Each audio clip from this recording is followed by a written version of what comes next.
अच्छा, future trading में काफ़ी लोगों को कन्फ्यूजन है, तो उसके लिए ये वीडियो बना रहा हूँ मैं।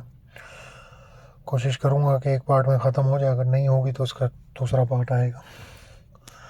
अच्छा, अब ज़्यादातर ये बाइनेंस का जनरली सबका इंटरफेस होता है, ठीक है।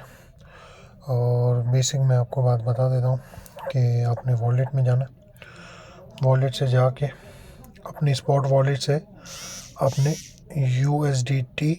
USD M फ्यूचर्स यहाँ पे अपना बैलेंस ट्रांसफ़र करना है।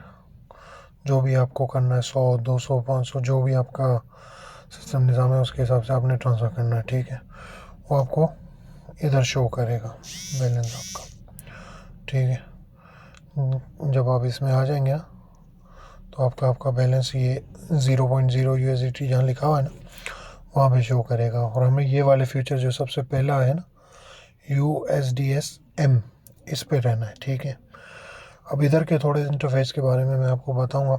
आपको सबसे पहले तो कॉइन सेलेक्ट करना है, जिस कॉइन में आपको ट्रेड करना है, ठीक है। आप यहाँ से कॉइन सेलेक्ट करेंगे और जो भी एक मिसाल है, कोई भी हमें लिंक की बात करते हैं, लिंक हमने सेलेक्ट किया, ठीक है। ये कॉइन इस तरीके से सिलेक्ट होगा, ठीक है।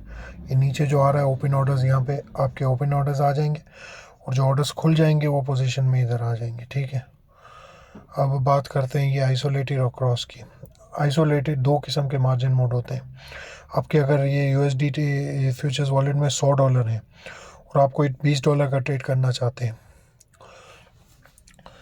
तो आप आइसोलेटेड मोड पे अगर उसको रख के करेंगे $20 को ट्रेड, तो उससे क्या होगा कि खुदा न खास्ता अगर लिक्विडेशन होती है तो वो उस $20 के हिसाब से होगी, और लिक्विडेशन प्राइस जो है वो भी $20 के हिसाब से होगी, और आपकी पोजीशन भी $20 के हिसाब से ही खुलेगी ना।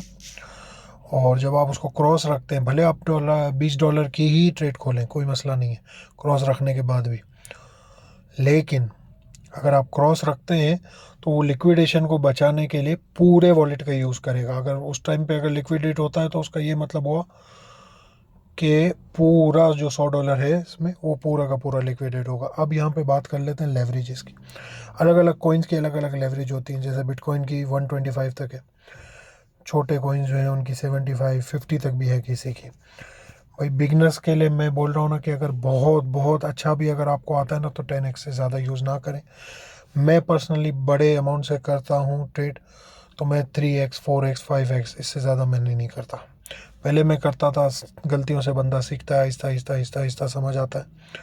तो बहरहाल अभी यही समझ आया कि मैक्सिमम अगर होनी चाहिए ना, तो वो 10x होनी चाहिए, इससे ज़्यादा नहीं होनी चाहिए, ठीक है। हमने यहाँ तक बात कर ली लेवरेज की और मार्जिन मोड की, और कॉइन कैसे सेलेक्ट करते हैं, पैसे कैसे लाते हैं। अब हम अगली वीडियो तक, ये शॉर्ट रहे, अगली वीडियो के लिए बात करेंगे कैलकुलेटर को, पहले से लिक्विडेशन प्राइस को कैलकुलेट कैसे करते हैं ये बताऊँगा मैं।